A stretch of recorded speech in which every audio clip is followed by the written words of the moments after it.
See, that didn't hurt, did it? It's always good to meet somebody new. All right, well, let's get started. Come on in here, have a seat. Wow. No, I was in B flat. Doesn't matter what the weather is today, it's going to be chilly. It is?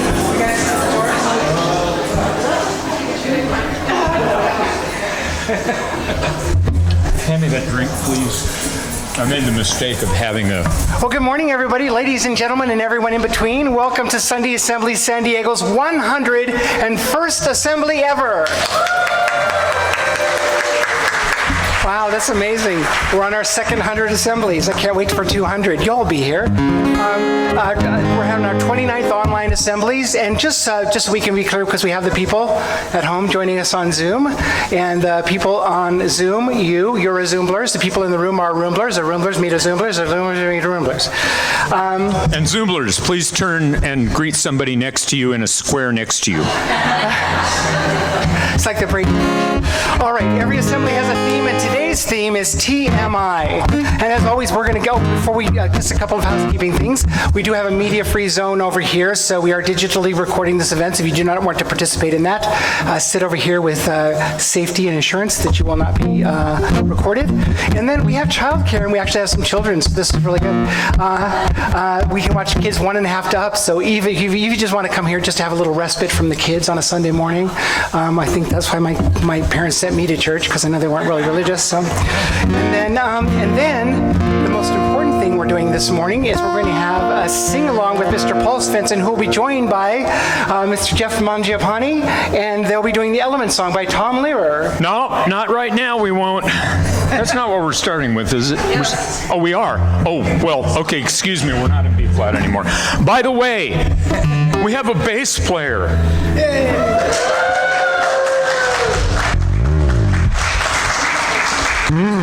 I have a t-shirt that says, always be yourself. If you can't be yourself, be a bass player.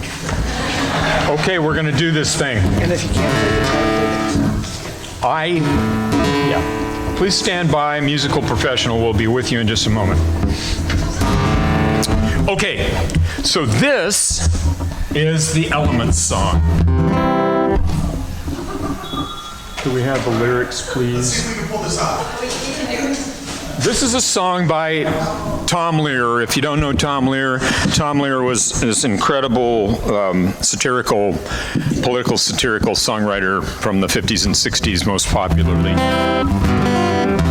And he was also a math professor at Stanford and at Harvard. So he's a weird combination. But he decided to take all of the elements and put them into a song to a Gilbert and Sullivan tune, Modern Major General, which is hard enough to sing by itself. But we're just going to talk these through first, then we're going to sing it slowly. Then we are going to sing it a little faster, and if chaos ensues, that's kind of the idea. There's antimony, arsenic, aluminum, selenium, and hydrogen, and oxygen, and nitrogen, and rhenium, and nickel, neodymium, neptunium, geranium, and iron, americium, ruthenium, uranium, europium, zirconium, lutetium, palladium, and lanthanum, and osmium, and acetine, and radium, and gold, and procactinium, and iridium, and gallium, and iodine, and thorium, and thulium, and thallium. You're doing great. There's yttrium, yttrium, actinium, rubidium, and boron, gadolinium, neonium, iridium, and strontium, and silicon, and silver, and samarium, and bismuth, this goes fast, and bismuth, bromine, lithium, beryllium, and barium. There's holmium and helium and hafnium and erbium and phosphorus and francium and fluorine and terbium and manganese and mercury, molybdenum, magnesium, dystropium, scandium and cerium and cesium and lead, prasanodinium and platinum and plutonium, palladium, promethium, potassium, polonium and tantalum and technicum arsenicum and therium, and cadmium and calcium and chromium and curium. There's sulfur, californium, ferrinium, berkelium, and also mendelevium, instinium, nobelium, and argon, krypton, neon, radon, xenon, zinc, and rhodium, and chlorine, carbon, cobalt, copper, tungsten, tin, and sodium. These are the only ones of which the news has come to Harvard. There may be many others, but they haven't been discovered.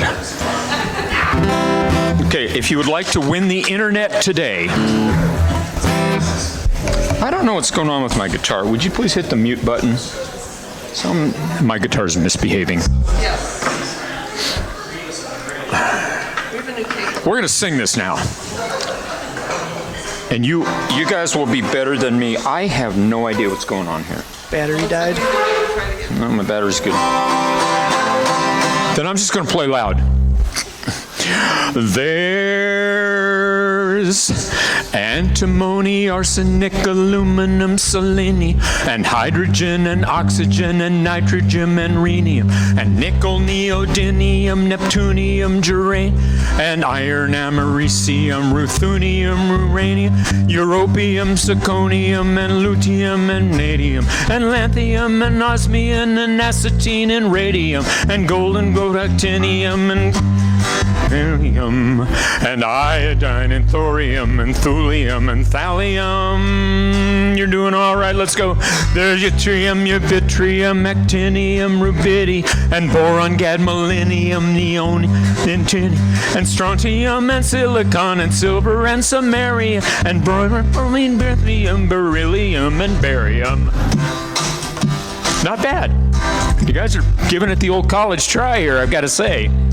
There's holmium and helium and hafnium and erbium and phosphorus, francinium and fluorine, and there's terbium and manganese and mercury, molybdenum, magnesium, dysprosium and titanium and cerium and cesium and lead, praseodymium and platinum and plutonium and palladium.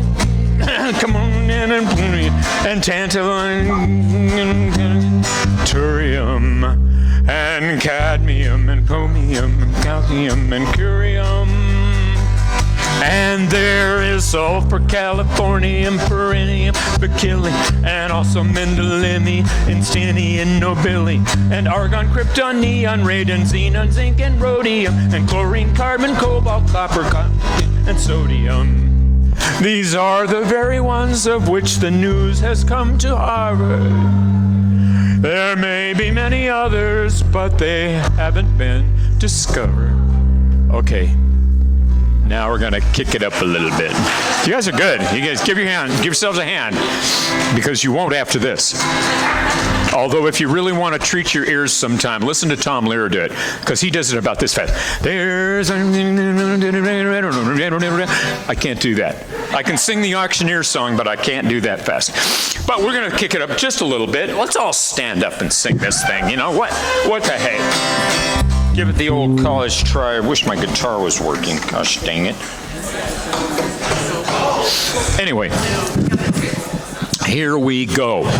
There's antimony, arsenic, aluminum, and hydrogen, and oxygen, and nitrogen, and and nickel, neodymium, neptunium, germanium, and iron, americium, ruthenium, uranium, opium, zirconium, and lutetium, and nadium, and lithium, and osmium, and acetine, and radium, and gold, plutonium, and thallium, and gallium, and iodine, and thorium, and thulium, and thallium. And there's yttrium, actinium, and radium, and boron, gadolinium, and thorium, and strontium, and silicon, and silver, and samarium, and bismuth, bromine, lithium, and barium. Oh, some of you actually got that. That was great. There's, there's holmium, helium, hafnium, and erbium, and phosphorus, francinium, fluorine, and terbium, manganese, and mercury, and and lead, praseodymium, and platinum, and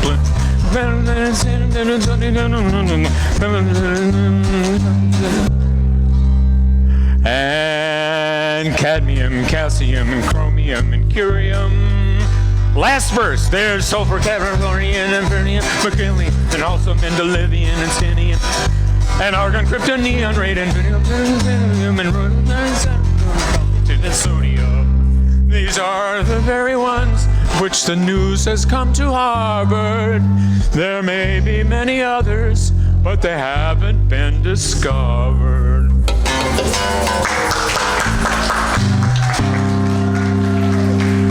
Thank you so much. That was Somebody, this was written in the 50s, name one element that's not on here that should be. Good, excellent. I think there's magnesium, isn't there? There's what? Magnesium? Well, no, there's unobtainium. It's the thing that you find whenever you're looking for something that you can't get. Okay, that's it. All right. Well, thank you so much, Paul. Thank you so much, Jeff. So Sunday Assembly is a secular, non-religious community that meets monthly to hear great talks. We connect for community events. We sing some songs, sometimes some silly ones. And we have some snacks. Tonight it'll be chili and some madeleines for you. And mostly, though, we're here to celebrate this one life that we know that we have together. So the motto for Sunday Assembly is live better. That's being together in community. Help often. We have a lot of events that we do where we help out in the community. And wonder more, which is, I wonder why none of us got that song right. It's crazy. I'm going to break off for a little bit. We're going to do Life Happens next, which is sharing some of the things, but I'm going to try something. So I pitched an idea only to a couple of people, but I'm just going to go ahead and try it. I was thinking of some fun things that people could do that we could be involved in doing during the assembly. So please bear with me on this one. Laura, would you cue up the words on that last song? Do you mind? And just follow along there. So I thought what I would do is I'm going to play Professor Tom Lehrer version of this song, and I'm going to play it a little bit slower than Professor Tom Lehrer. So it'll be Professor Tom Lehrer slowed down. It is really fast, like Paul said. But I thought maybe a fun thing to do, and the more I think about it, it's probably doesn't fit in with Sunday Assembly, but is to have a lip sync contest within the Sunday Assembly. So you do a 2-minute piece, that's it, and we do it like 3 people, and I already have my next challenger, but won't be here today. But so if you'll bear with me, I'm just going to try this to see how this might work out.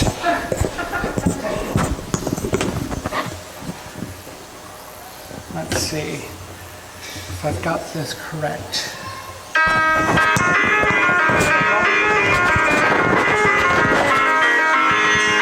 Can you hear that? There's antimony, arsenic, aluminum, selenium, and hydrogen, and oxygen, and nitrogen, and rhenium, and nickel, neodymium, neptunium, germanium, and iron, americium, ruthenium, uranium, europium, zirconium, lutetium, vanadium, and lanthanum, and osmium, and astatine, and radium, and gold, protactinium, and indium, and gallium, and iodine, and thorium, and thulium, and thallium. There's yttrium, terbium, actinium, rubidium, and boron, gadolinium, niobium, iridium, strontium, and silicon, and silver, and samarium, and bismuth, chromium, lithium, beryllium, and barium.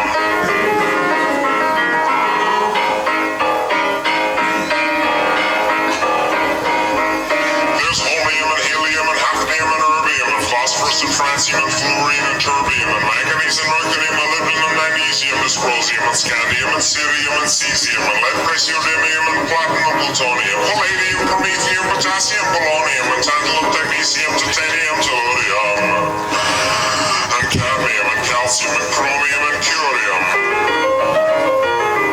There's sulfur, californium, and fermium, berkelium, and also mendelevium, einsteinium, nobelium, and argon, krypton, radon, zinc, and rhodium, and chlorine, carbon, cobalt, copper, tungsten, tin, and sodium. These are the only ones of which the news has come to Harvard. And there may be many others, but they haven't been discovered.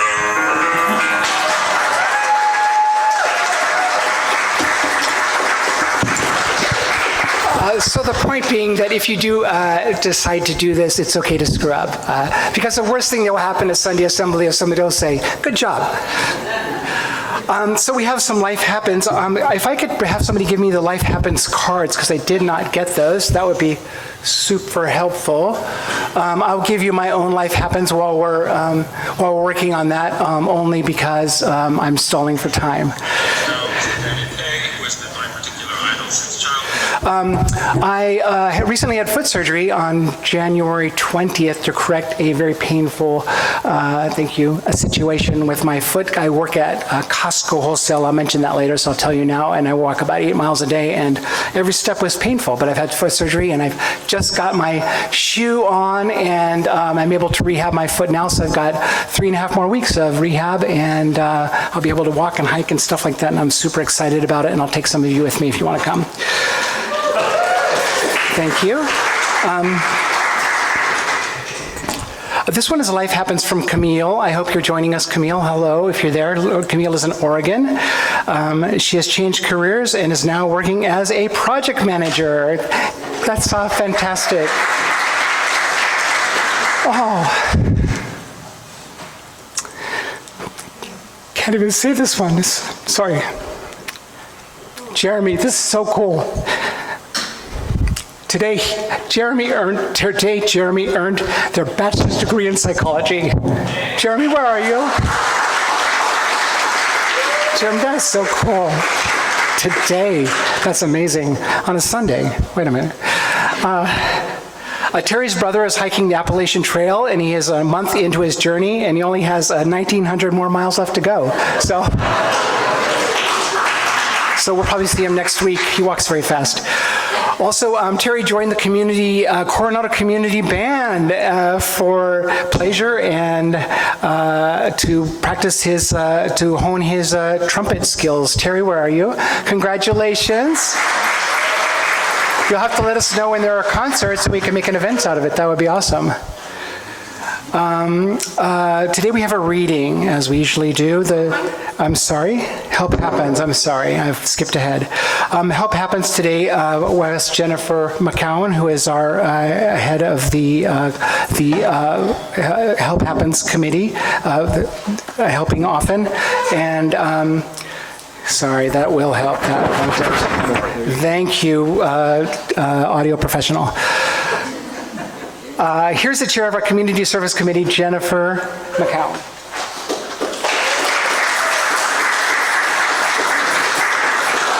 Hey, good morning. This is probably the longest update I've ever given, so we'll try to do it quickly.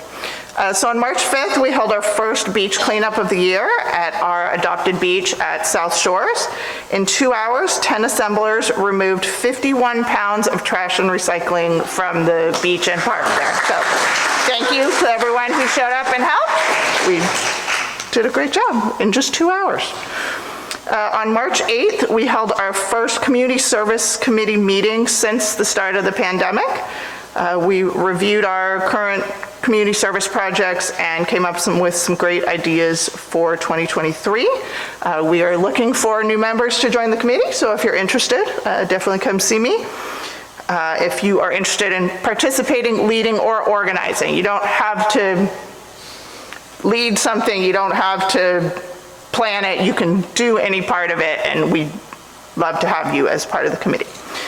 And then on April 22nd, which is Earth Day, I Live a Clean San Diego is holding the 21st annual Creek to Bay cleanup. Last year, more than 5,000 volunteers removed 74,000 pounds of litter from around the county. We are hosting the cleanup location at Martin Luther King Jr. Park and Recreation Center in Encanto. So we need volunteers to help with hosting duties and to help with cleanup. If you are interested, there is a sign-up sheet over on the table by Kristen over there, or you can see me or see the meetup. And if you're not able to join us there, we encourage you to sign up at a cleanup site in your community. Thank you.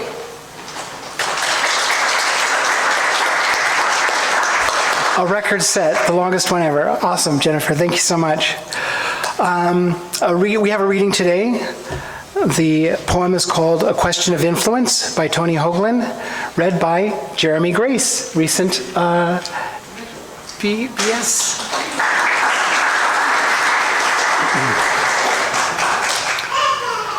It was quite early in the morning when I fell under the influence of the cup of coffee.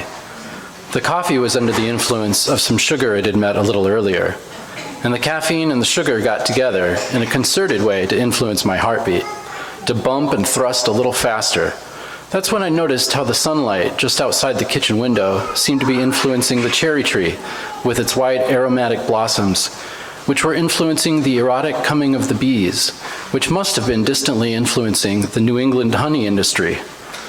I've been living this life for so long, yet I'm only just beginning to comprehend how the little streams feed into the big, how even the paper napkin is composed of tiny woven threads, which have traveled here from far away to soak up tears and gravy stains and scrawl down words in blue blurred ink. So maybe it isn't wrong to believe that a book or a poem might have influence, that one day the right one might come along to calm everybody down, explaining how the pieces fit perfectly together, how everything moves through the crowd of everything else, touching and whispering and changing.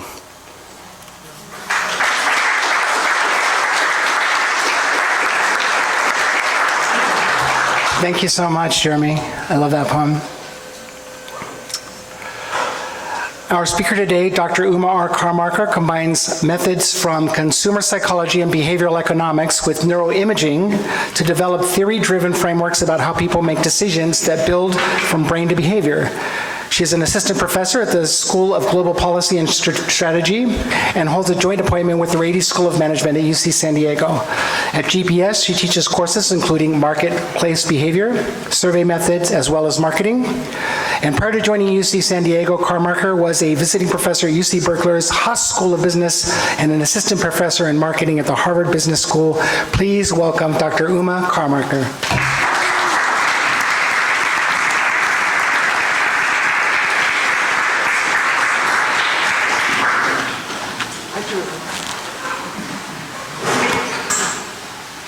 All right, y'all, quick mic check. You good? Lovely. Thank you guys all for having me here and for letting me take up your time this morning. I really appreciate it. I'm also a big fan of Tom Lehrer, so that was fun for me too. Just so you know, I have your slides, not mine, on the confidence monitor. Right. No worries. I can wing it. Beautiful, thank you so much. And you can give me a 5-minute warning when I talk too much. That'll be Michelle. Awesome. So I'm here to tell you guys a little bit, a tiny bit, in 15 minutes or 20 minutes about my research, which for an academic is a horrible thing because we could do this all day long. And in fact, it's amusing that that's the topic of my talk, is too much of a good thing, information and decision making in the marketplace. So I study how we use the information around us to make decisions in everyday settings. And if I could have the next slide. You're in front of the slides. I am. Okay, well, I don't want to set any feedback, so let me see if I can. Are we good? Okay, cool. Part of what I'm going to tell you today is why grocery stores stress me out. How many of you have been to some kind of market grocery store before in your life? No, that's good. I mean, right, like it's everybody, right? I mean, I'm going to say probably even the kids have been hauled along at some point. So I'm going to consider this a universal experience, surely within San Diego, but honestly within humans who live in societies often will enter some kind of marketplace, whether it's more professionally organized by a corporation or community driven, you do some kind of transaction, you get food or clothes or iPads, yeah, whatever you want. And so why is this stressful? Again, my background is what we call neuroeconomics, but I mix all these different things about how we make everyday decisions, and so I get to read a lot of other people's research in addition to my own, and like, think about the amount of stuff that's actually being screamed at you in any retail setting. There's all the different products, and there's all the different messaging, and there's probably sound, and there's probably, if you're in a grocery store, there's probably like the smells of baking from the bakery, and maybe even, you know, the fruit when you walk by the strawberries, and there's price tags on everything, so that's more kinds of information, and then there's probably, you know, a voice telling you that you really need to buy the super sugary cereal, whether that comes from your 13-year-old son or your large adult spouse, in my case. So only my husband eats Captain Crunch? All right, well. So anyway, this is an amazing amount of information processing that we're doing, and my guess is that you do not freak out every time you just need to grab some milk from the local bodega. My guess is that you're like, no, that's not a big thing. That out of the hard things we do in the day-to-day, this is not supposed to be one of the hard ones. So that's a paradox for me, like how are we doing this? And I'm gonna make it even worse and show you a little tiny bit of someone else's research that actually is one of the big motivators of mine.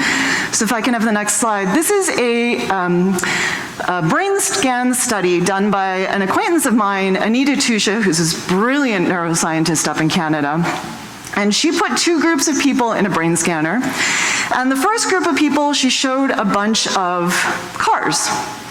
And for each car, they were supposed to think about how much they liked the car that they were seeing, and then they pressed a button to indicate on like a 1 to 7 scale how much they liked the car. So the task is think about cars, just evaluate cars, let's say.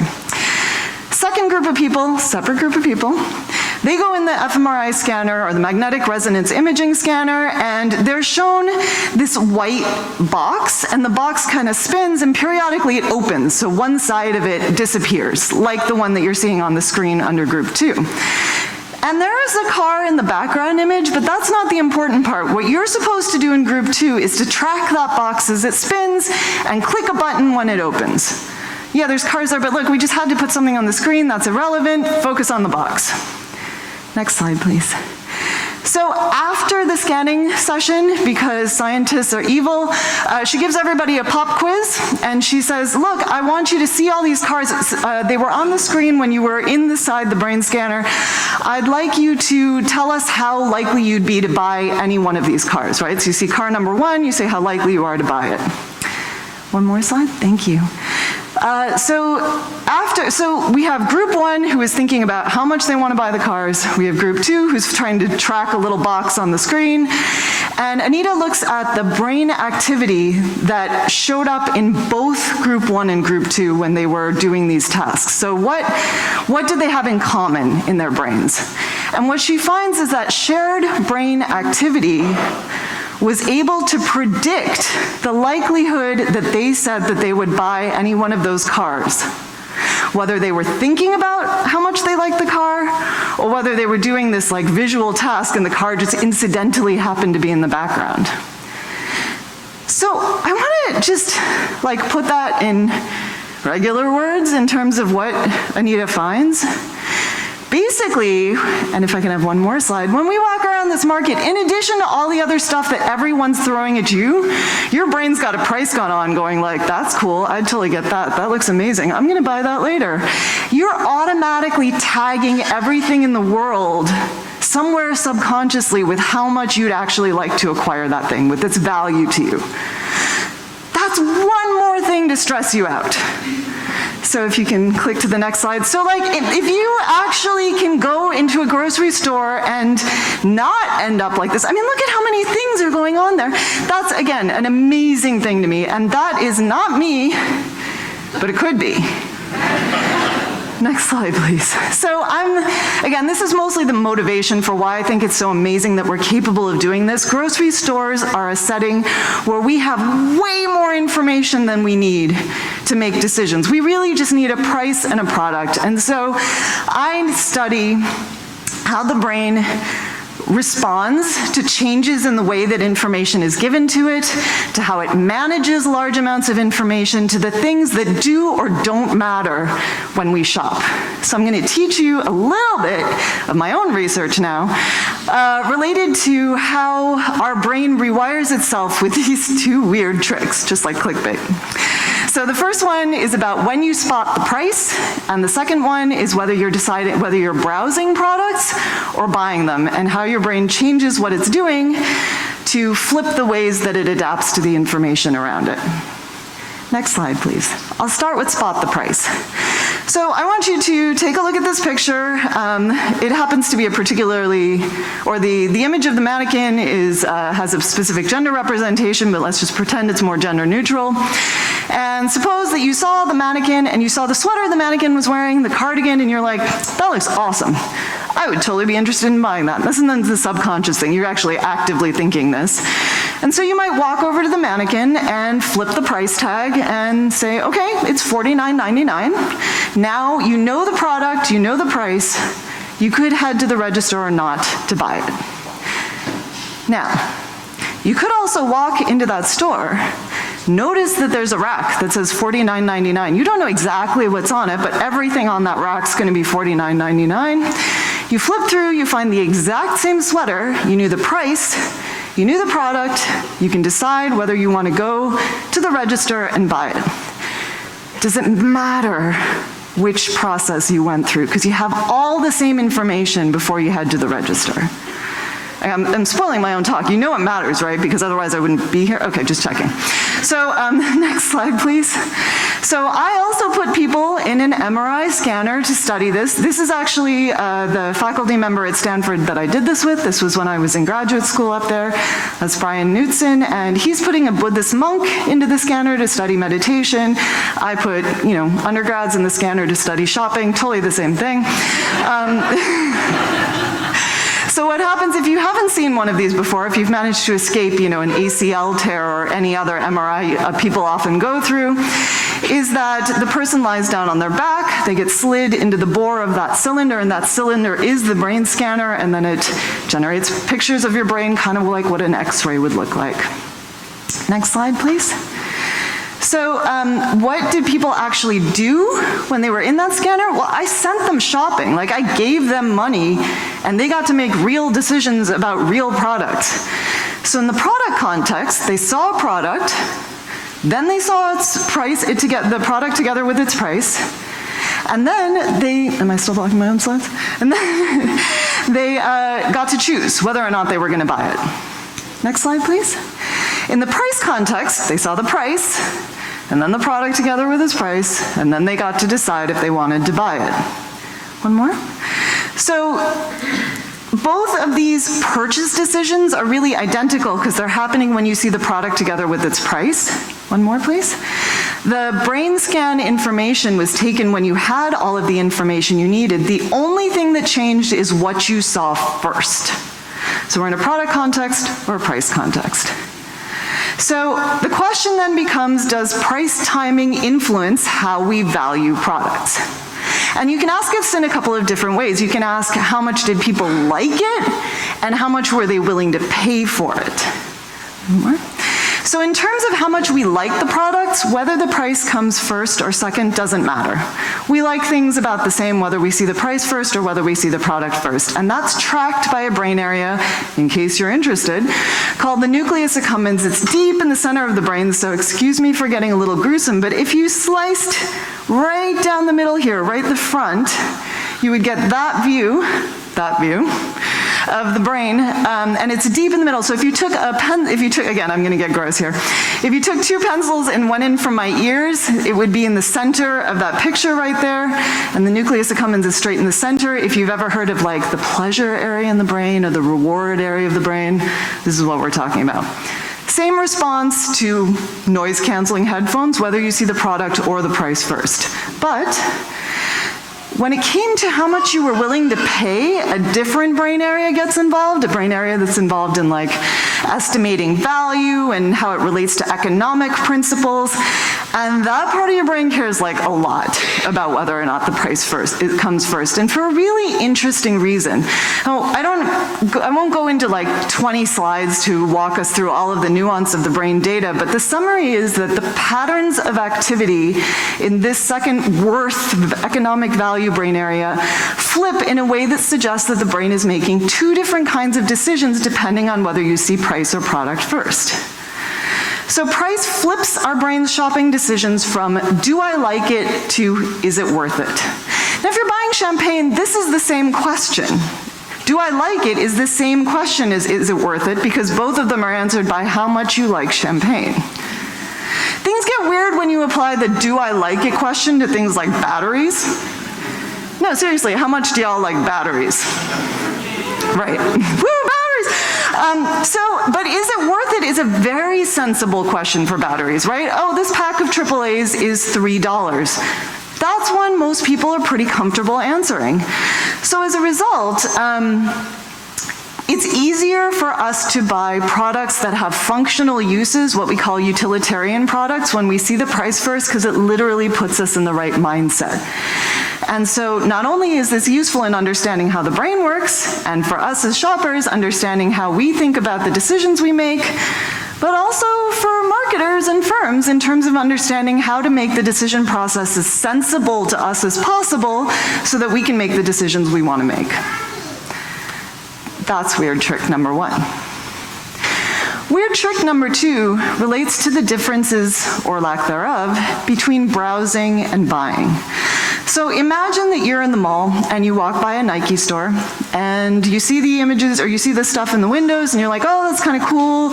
You get an idea of the kind of stuff that's in the store. You might even see a particular thing that you might want. So maybe you walk into the store and then the kind of thing that you're doing switches, right? You're not just kind of like, oh, that's a cool window display. You're starting to look at the individual items in terms of whether or not you're going to put money in for them.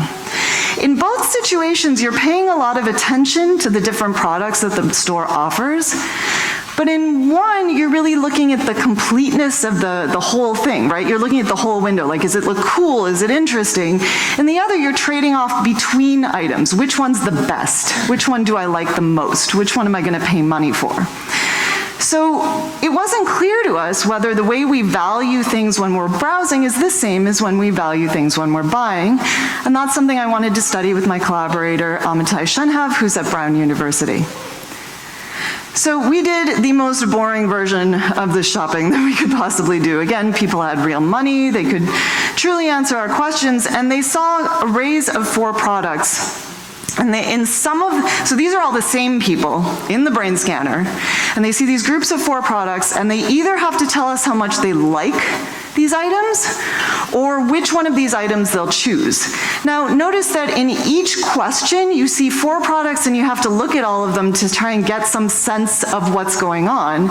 But in liking, you're telling us about the composite value, how much you like all of this stuff together. And in choosing, well, they're duking it out. You want to have to pick the best one. So they're fighting now. So does that change the brain stuff that's involved? Let's start with liking.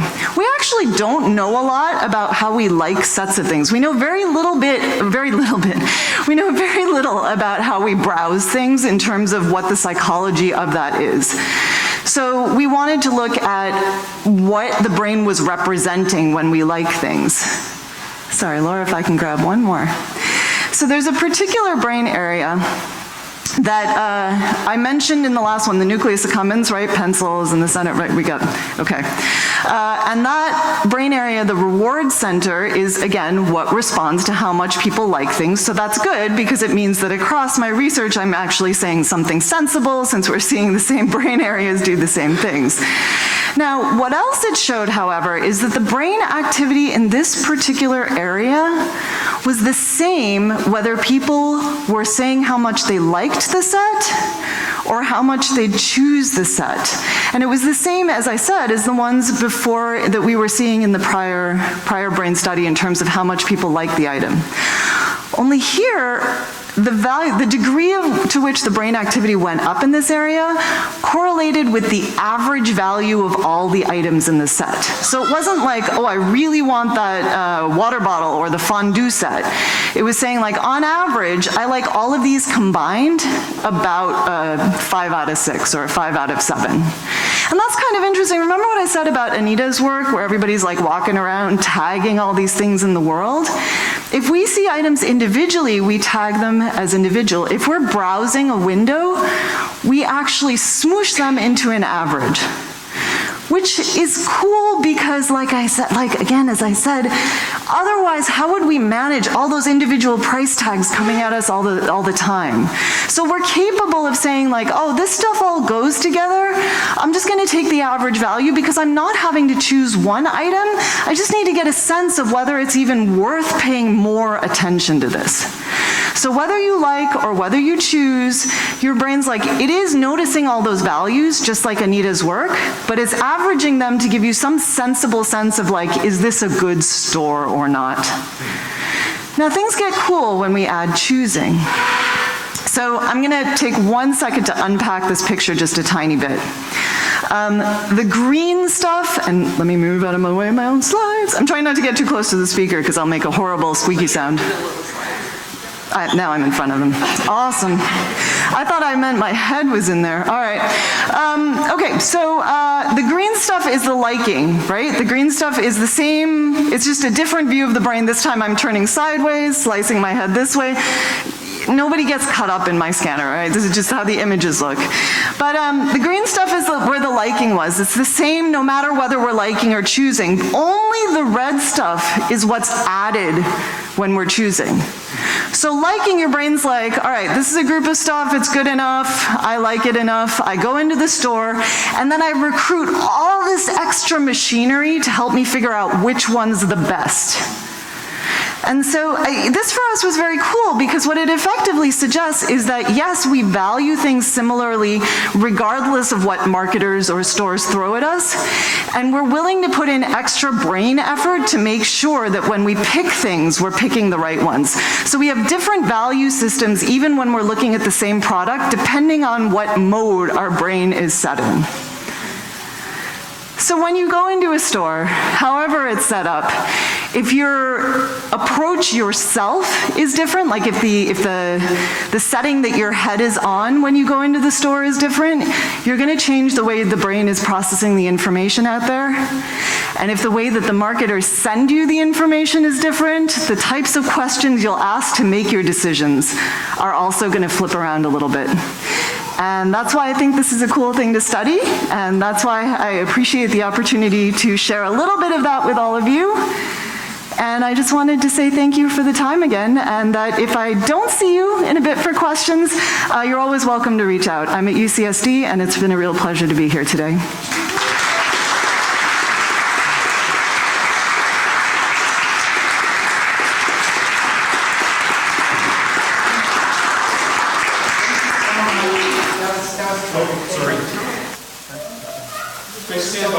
Miranado is still terrific.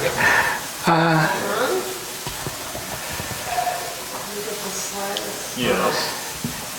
Well, we are, what's better than one song is two songs, so we're going to have another sing-along with Mr. Paul Svensson and Jeff playing the bass. Nothing More by the Alternate Roots, and I will say of this song, there's one line in there that just gets me every time. We are how we treat each other. And I love this song. Paul? Yes. Let me get my cheat sheet. Okay. We good? We're good. That was great. I want to talk to you about how people choose songs. Seriously, I do. I'm not joking around about this. Let's see if I can make my guitar make some sound. My guitar will not make sound, so I'm just going to play loud like I did last time. Still won't play. It has a bad battery. I should have bought one from up there. But we'll get through it,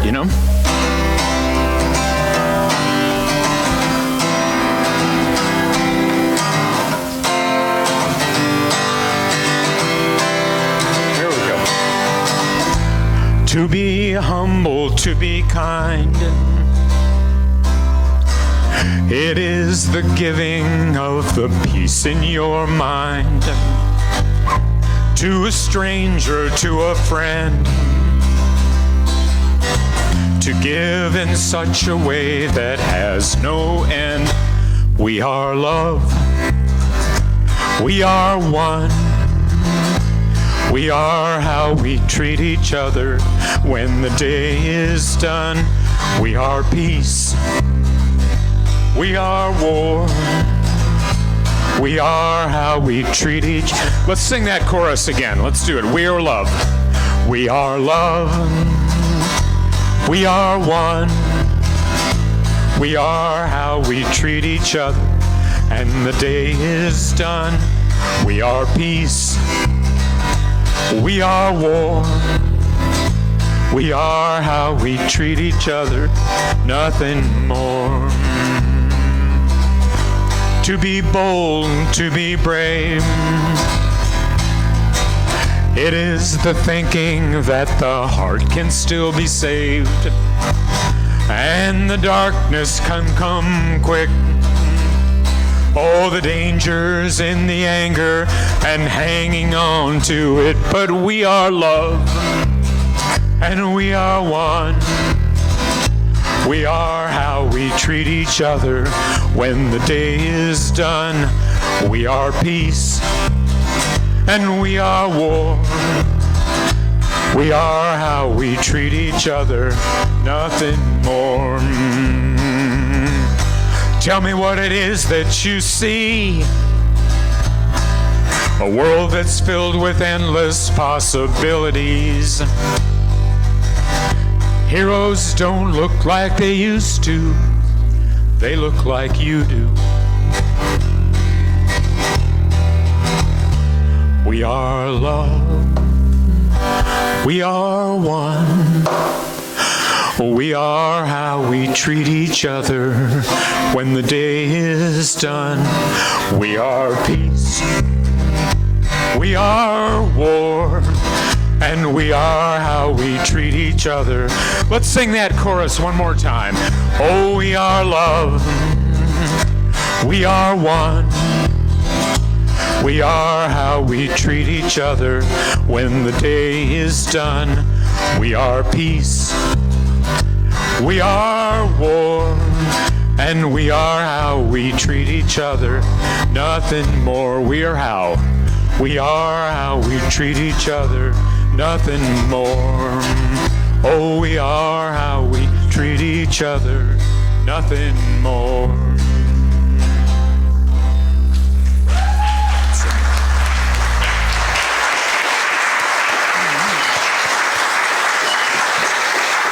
I love that song so much, and it sounds wonderful with bass, Jeff. Thank you. Yes, it does. Yes, it does. We have a thing. Player. Did I mention that? What's that? I've done out of our 100, I've probably done 90 something of these. I had a bass player one time. Now I have another bass player. So great. We have a thing we call a personal moment where you tell a story out of your life, and we've been doing that for a while, but sometimes we share stories, and what we're trying to do is roll out another segment to give people an opportunity to actually come up here and participate in this, because it's always nice to hear what's going on in other people's lives or hear how they think about things. So we're doing a segment now we're calling Show and Tell, and we'll kind of show you how this works. Laura's going to kick us off with our first family heirloom, I believe.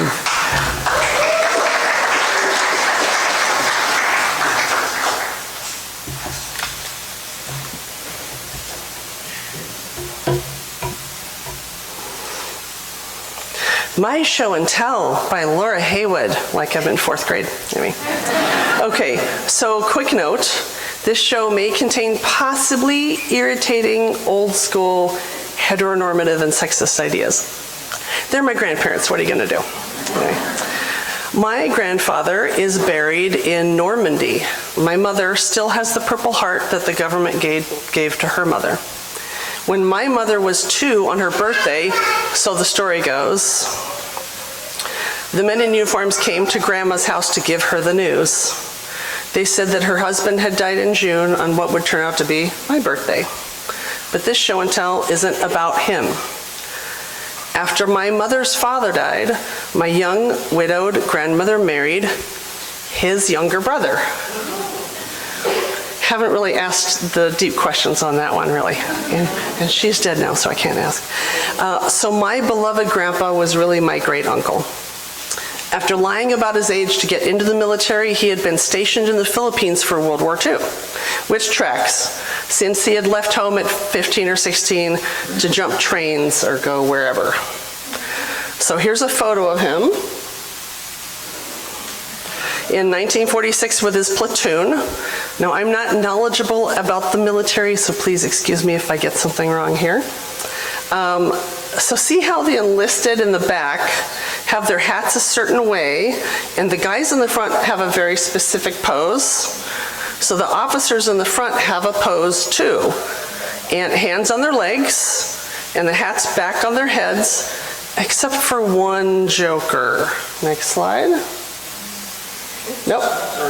Back 2. That guy. So he's, next slide. He's got his hat and his hands different, and knowing him, I assume that was totally on purpose.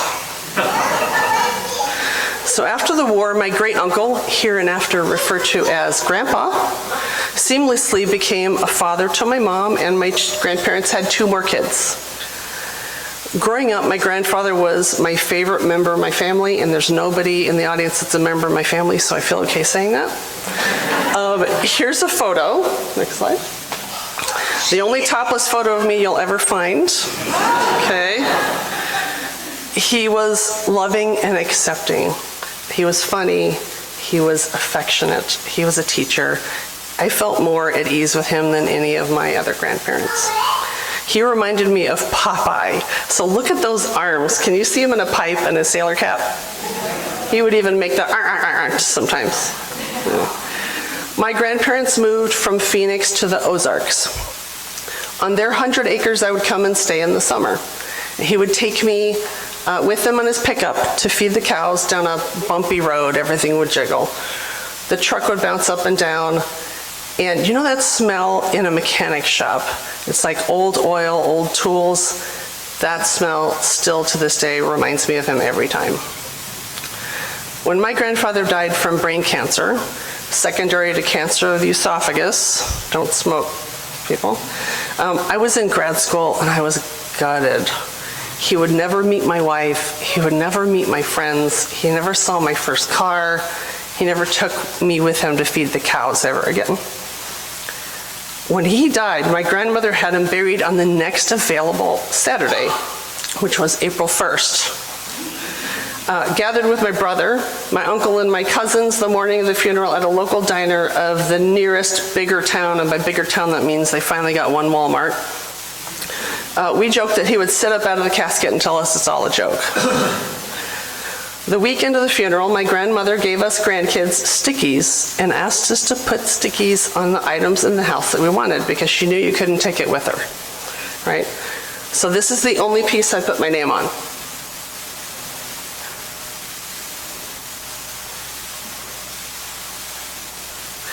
I was probably in junior high or high school when my grandfather told me what the deal was with this candle holder.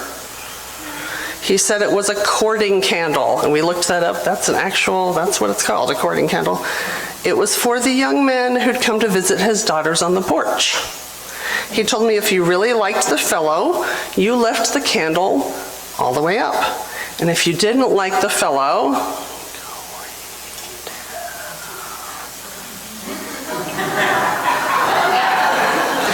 he would only have this much time before he had to go home. I sure miss my Grandpa Charlie. Thanks.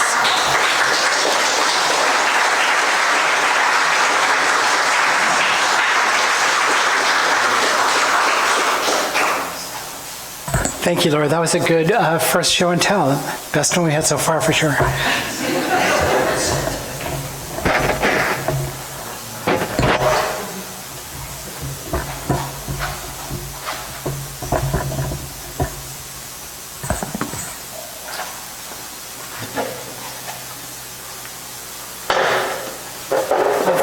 Address today, I'll be using this stool, which was donated for our rummage sale, which is on April 1st. I'm sorry, it will be available for sale. And I just wanted to check it out because I'll probably be buying it, so thought I'd use it today.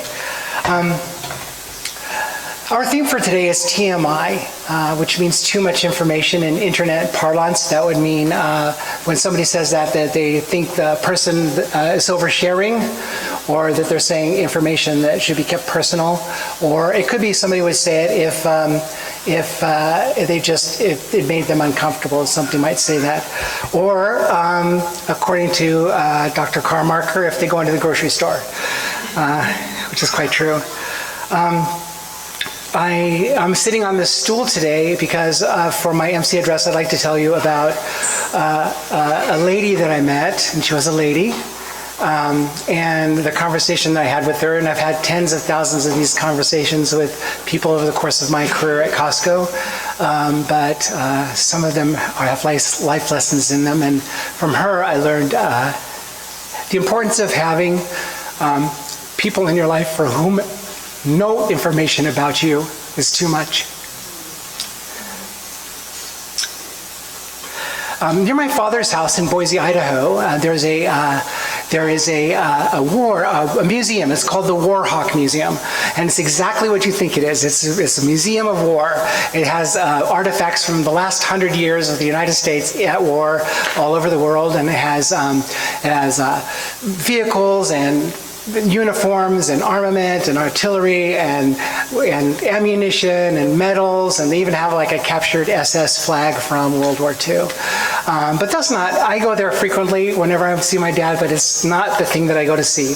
They have there this amazing collection of things that people would have used at home during wartime. So they have matchbooks and menus and playbills. They have soap to see what people used, boxes of cereal. They play in the background old-time radio, encouraging you to buy war bonds. And they have the ration book stamps from World War II. So during World War II, most of the resources in the United States were going towards the war effort. And so at home, you would have a ration book that would have coupons for the things that you could buy during the month.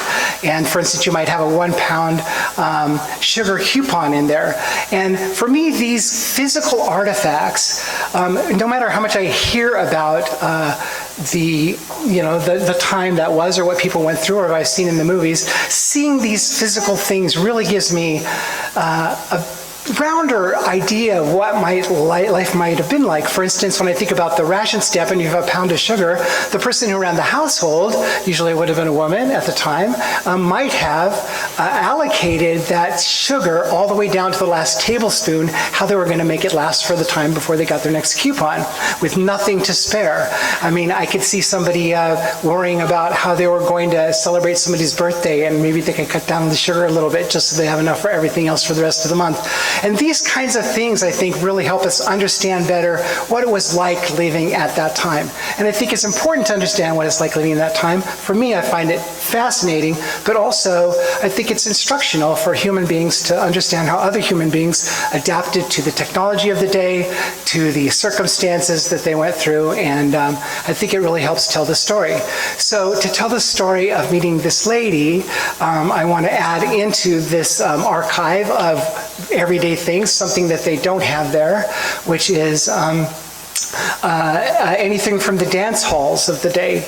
The dance halls in America started, there's always been dancing in America, but dance halls proper started like in the late 1800s, 1880s, 1890s. And if you think of like on the Western Front, if you think of a woman up on stage doing the can-can with a bunch of rowdy cowboys and a jangly piano in the back, that's kind of what a dance hall started as. But also, all over the United States, they had these barn dances. And barn dances would be everybody from the community would come to this one barn. And if you can think about what that was, I mean, put yourself in the place of that and imagine there's this barn out in the middle of a wilderness, dark all around and quiet. And miles away, you can hear the sound of the music coming from this barn. And as you get closer, you can see the light and the people inside and the excitement. And as you grow closer, you feel excited yourself. And just walking in there, and you're in this entirely different environment from your walk up to the place, and what that must have been like. In the 1910s, 20s, and 30s, 40s on into the 50s and 60s, dance halls were very popular in the United States. They were called ballrooms or dance halls, and they started constructing these things over businesses. So you'd have a first floor of businesses, and then on top they'd make these large dance halls. And so I'd like you to imagine what that would be like, seeing this dance hall, and you're walking up to it, and you can see upstairs the light coming out, the different lights that would be coming out, and you can hear coming coming out of the stairwell, the sound of people reveling and dancing and laughing and talking over the music. And you walk up the stairway, and as you get closer, you can start to see the feet of the hundreds of people that are out on the dance floor. And then you walk all the way up, and you can see all the dancers out there dancing together and all the people. And these floors almost always ended where you ended looking straight at the bandstand. And the bandstand was live music. And these were the concert venues of the day. This is where you would go to see, this is where you go see Glenn Miller. This is where you would do the Lindy Hop. These were the community areas of the day. I mean, these were places of community. And inside, and I want you to feel like how this was, we know some of the artifacts, we know what a menu might have looked like at that time, but they had food there, and they had beverages and libations, and there was people in there dancing, of course, but there was also people talking boisterously over the music, so you have that sound going in your head, and maybe people in the corner having quiet conversations, maybe meeting each other for the first time. And there was drinking going on. There was maybe somebody walking around selling cigars and cigarettes. We've seen that in the movies, but that's where this would have happened. And they had women that were taxi dancers, they called them. They would dance with you for a dime a dance. A fellow would buy a ticket for 10 cents, which in 1940 is about $4.50 today, and they would give it to a dancer, and the dancer would dance with them for the 2 or 3 minutes of the song. And if the person wanted to keep dancing, they gave them another ticket. And the taxi dancer got to keep half the money, and the house got to keep half the money, and taxi dancer keep any of the tickets. But that was going on at the same time at all this. So there's all this activity, and each night that this happened, was unique. It was a unique experience, because you might have the same band playing for a few nights, but it wouldn't be the same people there exactly. It wouldn't be the same sounds exactly. And the only people that would know what it was like on any individual night were the people that were there. Just like we have assemblies, but this one assembly is unique. And so are the things in our life. Every moment in our life is unique. And it's the people that we share it with that know what that was like. So, this woman I met her at Costco. She was 92 years old. She drove herself to Costco, and she was slight. She walked erectly, and she was super sharp, and she came and she asked for the manager. And I was in charge of the building that day, so I came out and talked to her, and she said that Costco had called her and said that they had her purse. So I said, well, let's go to the Lost and Found. So we walked over there, and we did not have her purse. We looked for it, but I assumed what happened was Costco did call her, but there's 11 Costco's in San Diego, and maybe she didn't remember which one she's at. So I asked some of my employees to call and find out where it was. And that take a long time. If you ever call Costco, it might be a little while before they pick up. So that's, even if you have the back numbers, it's the same way. We're always very busy. We sat down in the office there, and imagine, all of Costco, all the noise and everything going around us, but the reason I wanted to sit on this chair is because she talked very softly, and we had a quiet conversation. It was intimate, and it was personal. And I've had, as I said, tens of thousands of these conversations, and what I do is I just usually ask a couple of questions, and then I let people talk. Often I find out I have a lot of retired people that when they talk to me, they just tell me what they did during their life, and basically, to me, it seems like the person standing in front of me is saying, I'm not this person, this little person standing in front of you, I'm this vital person who did this thing during my life. And I find that instructional, at least about them, but also about life and how we are as people.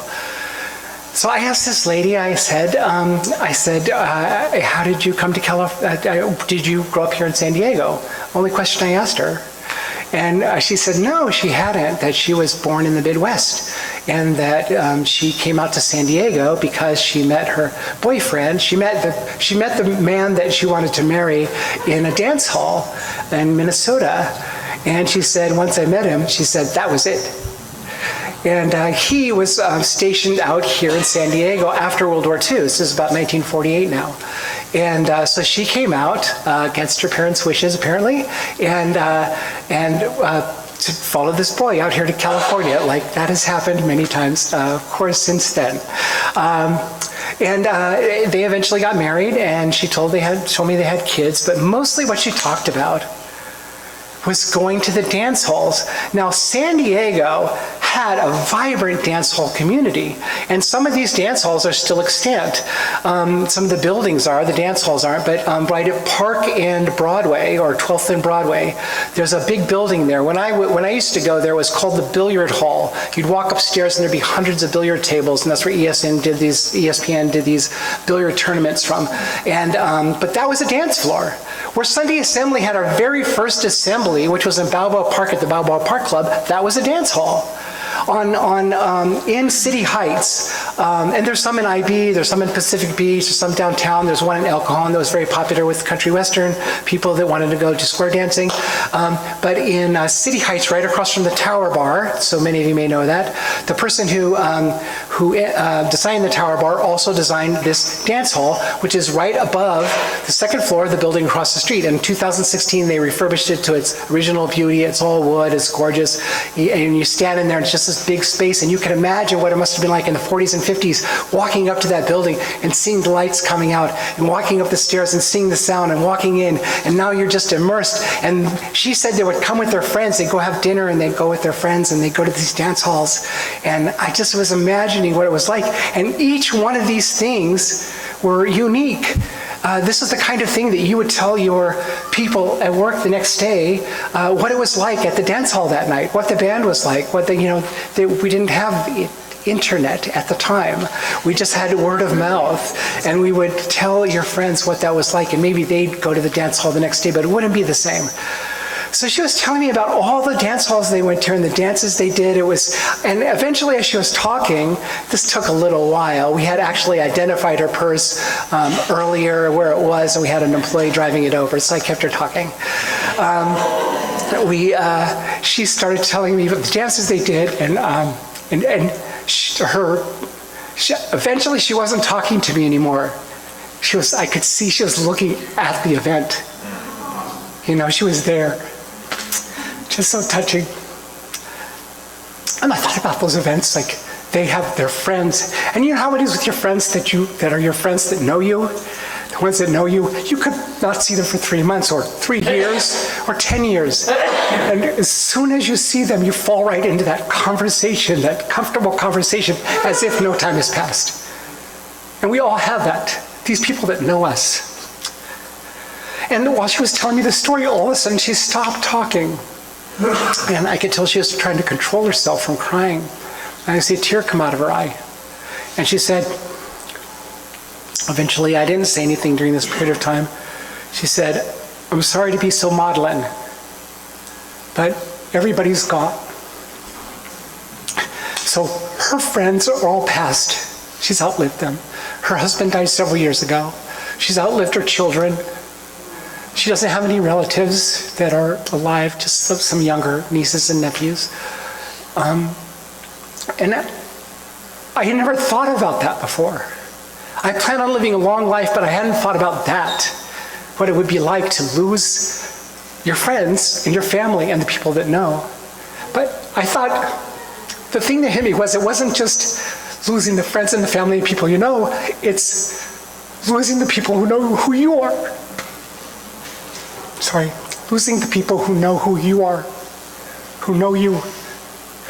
The people for whom you have that shorthand with, the ones that you could say one word, and that's a joke that you both know. All those times, and all that's just in her memory now. It made me realize how precious and rare and lovely are these relationships we have with people.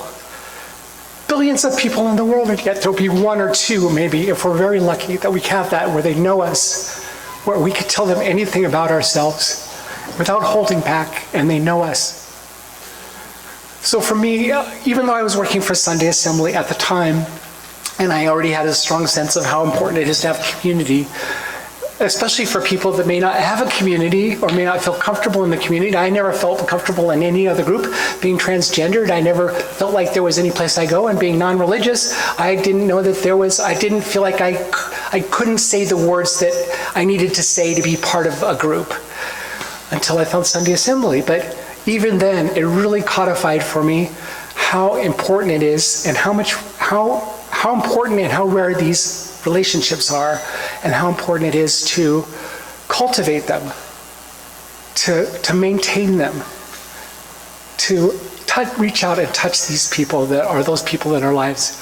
And more than that, to relish the time that we have when we are in the company of those people. Thank you.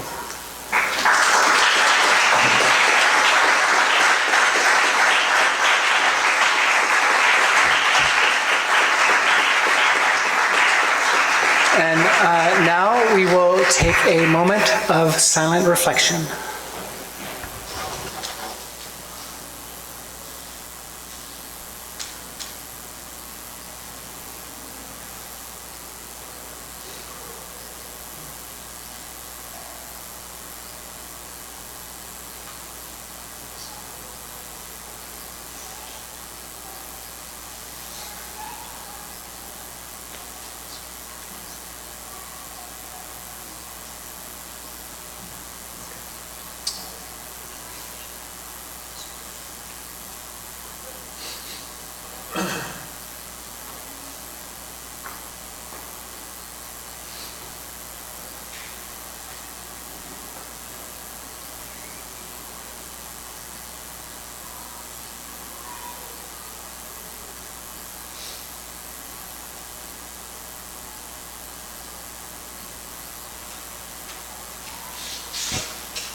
Of the meditations I use in my life, one that works the best for me is just listening quietly and identifying all the sounds around me. Maybe you can hear an airplane in the distance and just see the sounds that you can hear, this whirring. But every time I hear kids in the background when I'm doing that, it just feels so great.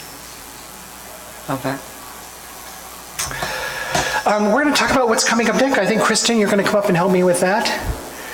So first we have a chili cook-off that's happening after the event today. So just a couple of things about this. We have 11 chilies entered for this cook-off, and we have this is our 4th annual. We do have a trophy that will be presented to the winner.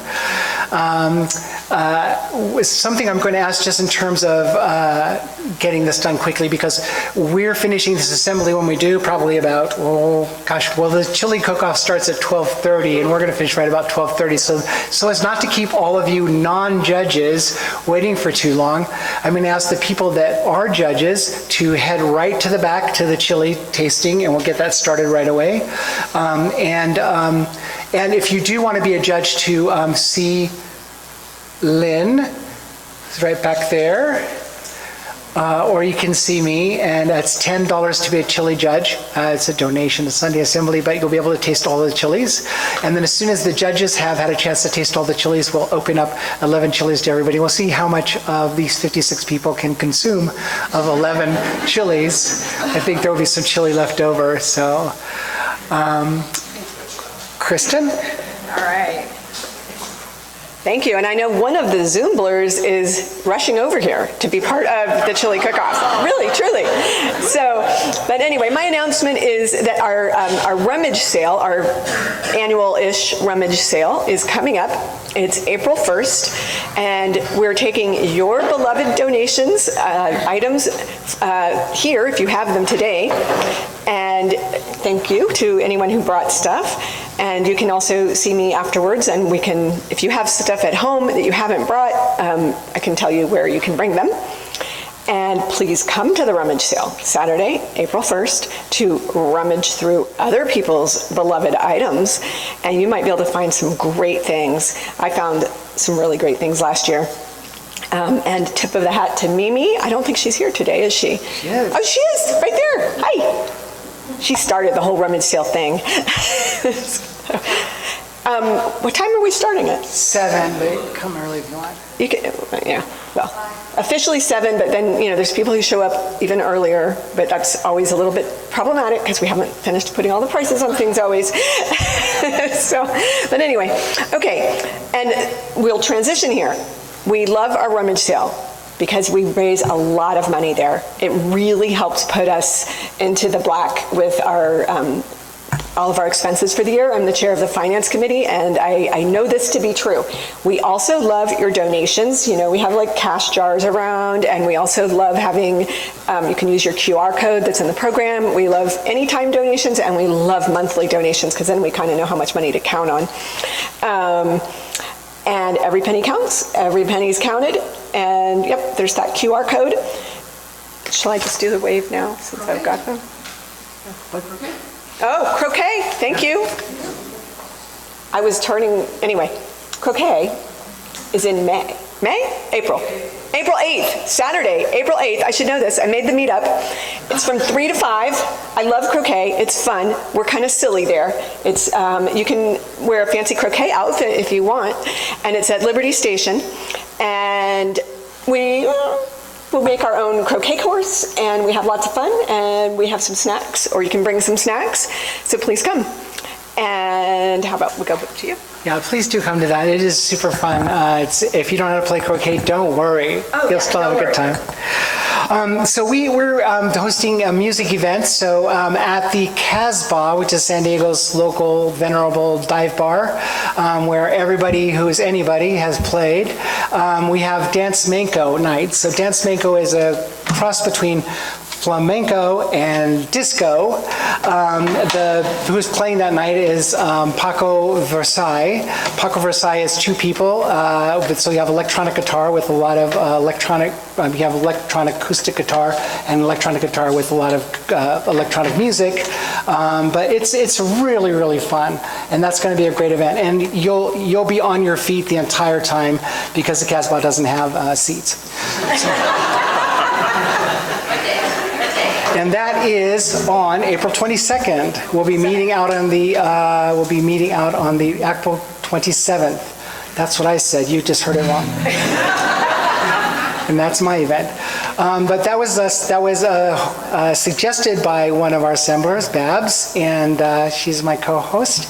And so if you have a music event that you'd like to put up, we went and saw punk music last Friday, and it's loud. I don't know if you knew that, but we actually had to step outside for part of the band until we got to see the band that we wanted to see, but super fun anyways. It's always good to do things in community. And then I just want to, you want to wave to the Zoomblers. Zoomblers, thank you so much for being here. We love having you here. There's 18 of you here today. Thank you so much. We really appreciate you being here. And we're going to continue to have these Zoom assemblies so that people at home, some of them are out of state, like Camille and Leah. So, yeah. And we're always on the lookout for excellent speakers and topics and events to host, and now for a cool show and tell stuff. So if you have any input, just talk to anyone you saw up here today. And next to Nothing More, my next favorite song is this one we're about to do here from the Proclaimers. I'm going to be 500 Miles by the Proclaimers, and I'll let these professionals get themselves set. We will be proclaiming in just a moment. I really seriously want my guitar to work. So I'm going to change chords to see if that solves my problem. I think Laura's grandfather walked 500 miles. Yes, Laura's grandfather military. walked 500 miles. And I have a song about that, but we'll do it next time, about grandfathers and stuff. Okay, let's see what happens.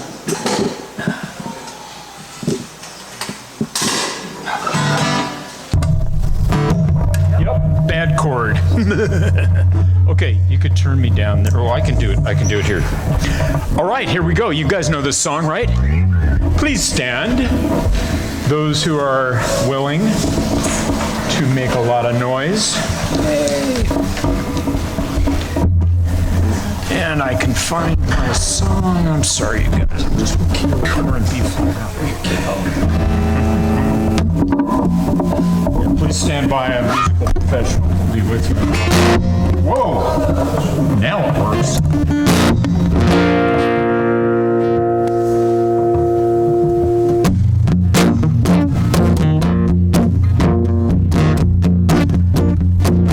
Here we go. When I wake up, well, I know I'm gonna be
When I